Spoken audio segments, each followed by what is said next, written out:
अमित, प्रिया, राज और मीरा पक्के दोस्त थे।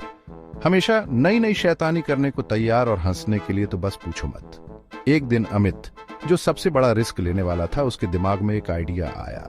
चलो भूत बंगला चलते हैं। प्रिया ने अपनी एक आईब्राव ऊपर उठा के पूछा। भूत बंगला? सच्ची? राज, जो हमेशा भूखा रहता था, उसने अपनी बात बीच में डाली। वहाँ खाने पीने को कुछ मिलेगा? मीरा, जो सबसे समझदार थी, बोली। अरे यार, ये सब अफवाहें होंगी। अमित मुस्कुराया। डर लग रहा है क्या? प्रिया ने चिढ़ाते हुए कहा। प्लीज, मुझे तो डर से भी डर नहीं लगता, और भूतों से तो बिल्कुल भी नहीं। राज, जो खाने का बहुत शौकीन था, बोला। अगर भूत हमारा खाना नहीं खाएंगे तो मैं भी चलता हूँ। मीरा ने सर हिलाया। तुम लोग बिल्कुल पागल हो। लेकिन वो भी अपनी हल्की सी मुस्कान नहीं छुपा पाई, और ऐसे प्लान बन गया। सब भूत बंगला जाएंगे। क्या ही गलत हो सकता है। जैसे ही सूरज ढलने लगा और लंबी लंबी परछाइयां बनने लगीं, हमारे 4 दोस्त भूत बंगले के पास पहुंच गए। पुराना घर उनके सामने था। उसकी खिड़कियां मानो खाली आंखों की तरह लग रही थीं। पेड़ों से हवा सरसर आ रही थी, जैसे कोई रो रहा हो। ठीक है, थोड़ा डरावना तो है। प्रिया ने माना। उसकी आवाज थोड़ी कांप रही थी। राज का पेट कुर्राया। भूत हमें खाने से पहले हम कुछ खा सकते हैं क्या? उसने घबराहट में पूछा। मीरा ने सबको संभाला। सब साथ रहो, भीड़ में सुरक्षा होती है। अमित अपनी घबराहट छुपाते हुए किरकिराते गेट को धक्का देकर खोला।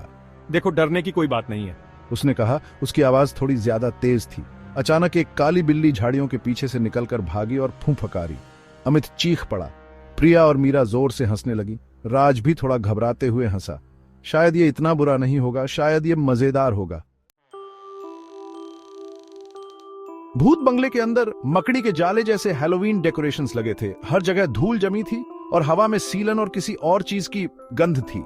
अचानक हवा के एक झोंके ने एक दरवाजा बंद कर दिया और उसकी आवाज पूरे घर में गूंज गई। अरे ये तो बस हवा है, अमित ने कहा, बहादुर बनने की कोशिश करते हुए। तभी एक पिक्चर फ्रेम दीवार से गिर गया और तेज आवाज हुई, जिससे वो उछल पड़ा। प्रिया और मीरा ने एक दूसरे को देखकर मुस्कुराते हुए इशारा किया। देखो, बस हवा और ग्रेविटी। वो बुदबुदाया। वे सावधानी से घर में घूमने लगे। फर्श के तख्तों की हर आवाज, खिड़कियों के बाहर पत्तों की हर सरसराहट से उनकी रूह कांप जाती थी। अचानक राज चीख पड़ा। भूत, मैंने भूत देखा।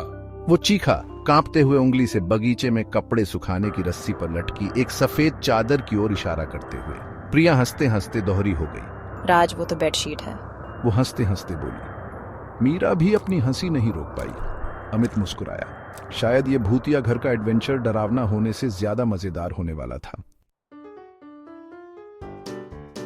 जैसे ही दोस्त आराम करने लगे, कमरे में एक आवाज गूंजी। बू।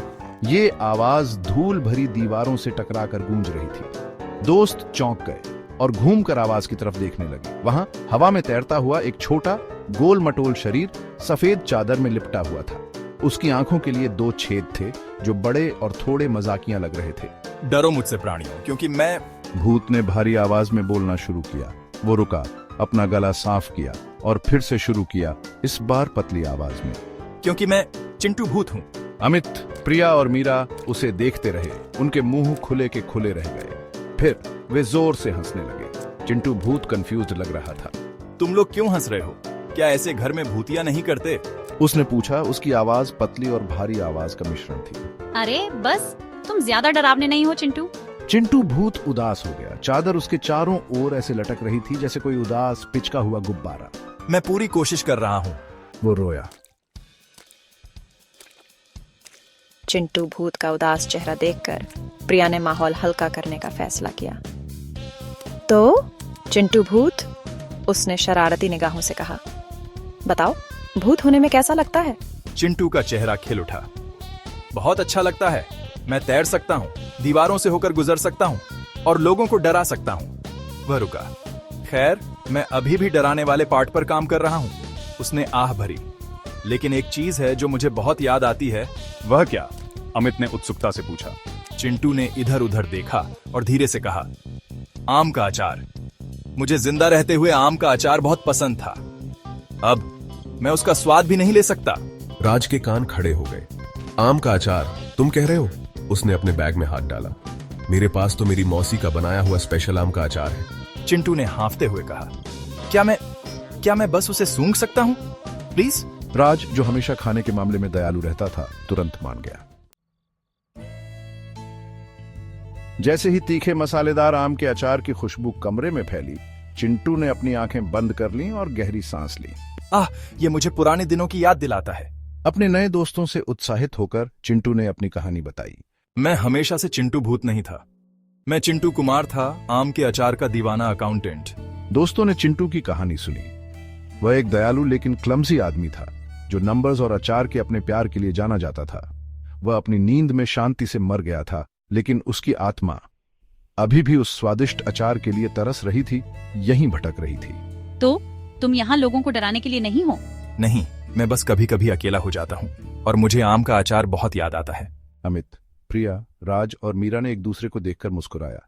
वे भूत बंगले में एक डरावना एडवेंचर की उम्मीद में आए थे, लेकिन उन्हें कुछ और बेहतर मिला, एक दोस्त। भूतों के बीच यह खबर जल्दी ही फैल गई कि चिंटू भूत ने कुछ नए दोस्त बना लिए हैं। जल्द ही पुराना घर हंसी, संगीत और गिलासों की खनक से भर गया, या कम से कम भूतिया इक्विवेलेंट से। सभी आकार और प्रकार के भूत प्रकट हुए, पार्टी में शामिल होने के लिए उत्सुक।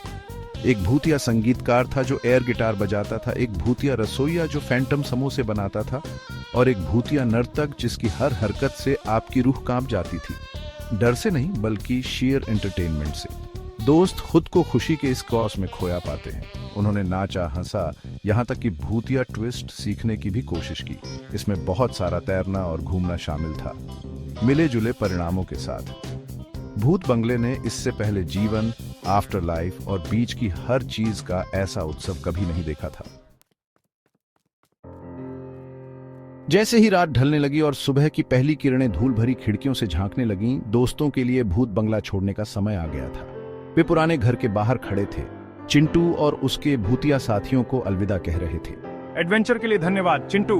अमित ने कहा, अपने नए भूतिया दोस्त को गले लगाते हुए, या जितना करीब आप एक भूत को गले लगा सकते हैं। हम जरूर वापस आएंगे। और मैं और आम का अचार लाऊंगा, राज ने कहा, चिंटू और अन्य भूतों से चीयर्स कमाते हुए। ये बिल्कुल वैसा नहीं था जैसा मैं उम्मीद कर रही थी, लेकिन यह अमेजिंग था।